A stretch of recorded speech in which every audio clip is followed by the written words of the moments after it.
What's going on, guys? This is your boy James here. Hey everybody, it is your girl Melissa, and we are the Answers Uncut. Thank you guys so much for tuning in to another episode with us. If you have been on this journey with us, talking about fitness and finance and vlogging and financial, all that relationships, all of that, you are in the right place, and we appreciate you so much for being here. In today's video, we're going to be talking about how you're probably cheating on your partner right now and you don't even know it. And we're talking about not physically cheating, but we're going to talk about financial infidelity. So stay tuned. You definitely don't want to miss this.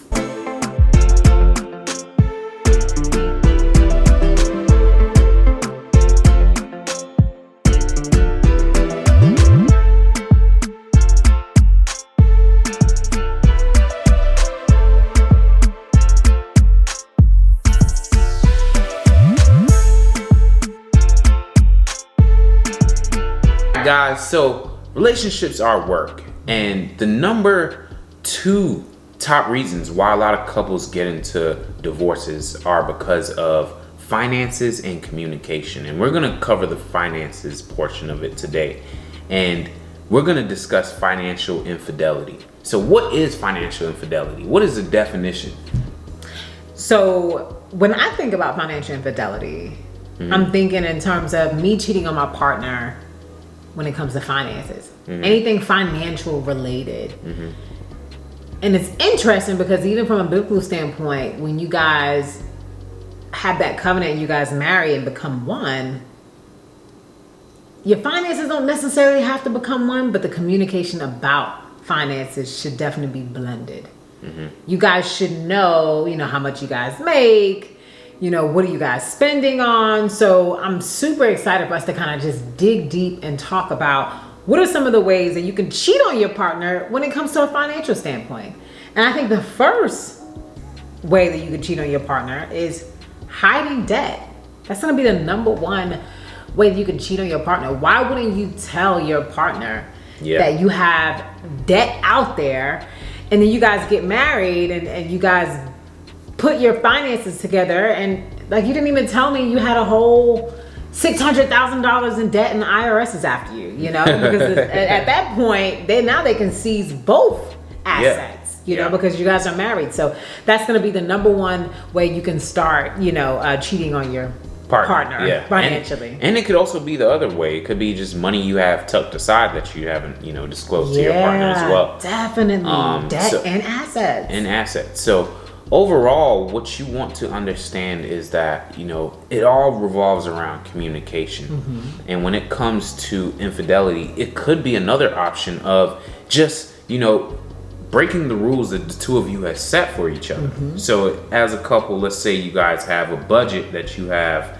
and your other partner is probably going over it crazy. That's cheating. That's cheating, technically, because now you're putting both of you guys in a tight spot, and that can be one of the main reasons why a lot of couples end up breaking up.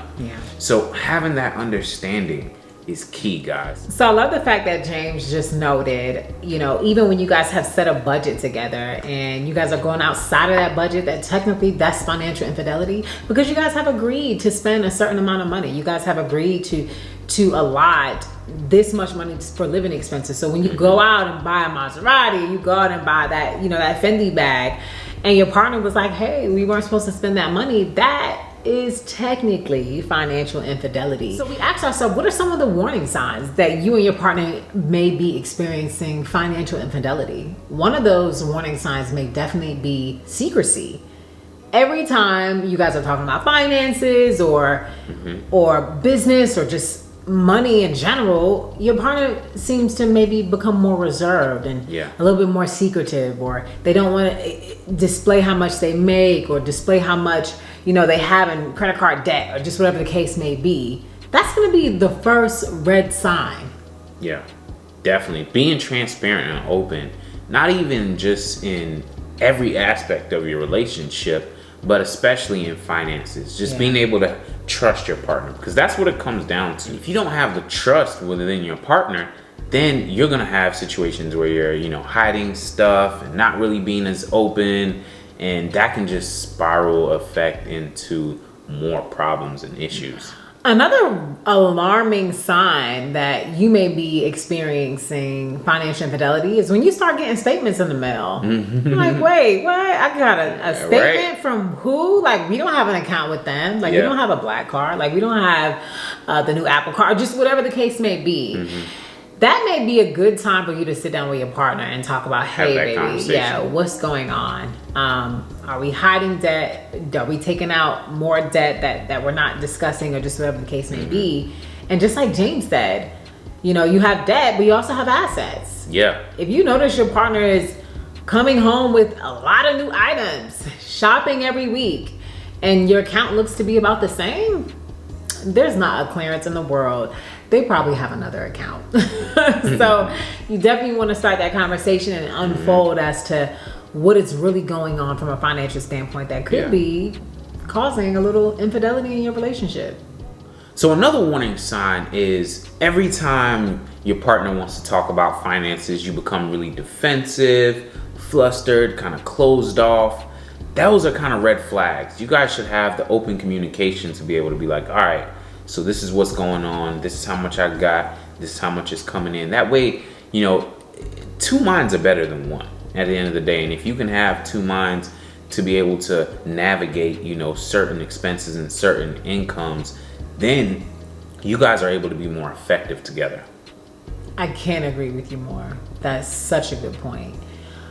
And we're not saying that having the financial conversation is going to be easy, but we're just saying that if you guys are married and this has kind of been going on for years, and you guys just can't seem to get a hold of your finances, then that is definitely an aspect of financial infidelity, because that's something that you guys both agreed to. You guys agreed to be open. You guys agreed to be honest. And finances is definitely one of those topics that you guys need to be open and honest about. That's so true. So what are some ways to solve financial infidelity? One I would say is complete, total transparency.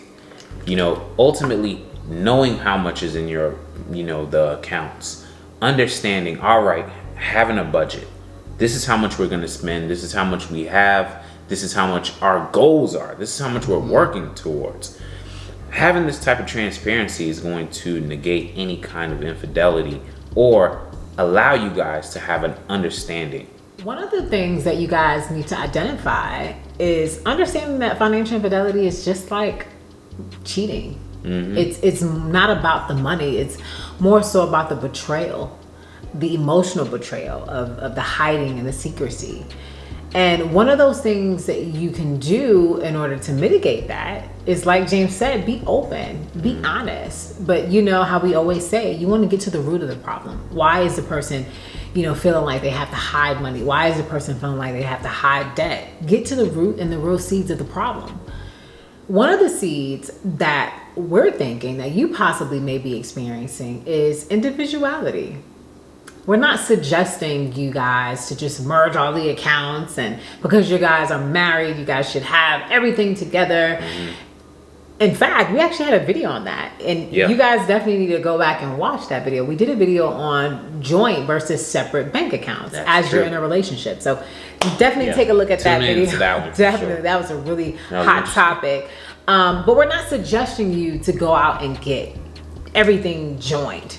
We're just saying be transparent, be open, and be honest when it comes to your finances. Let your partner know what it is that you have out there, because it can potentially affect the both of you as you guys build a future together.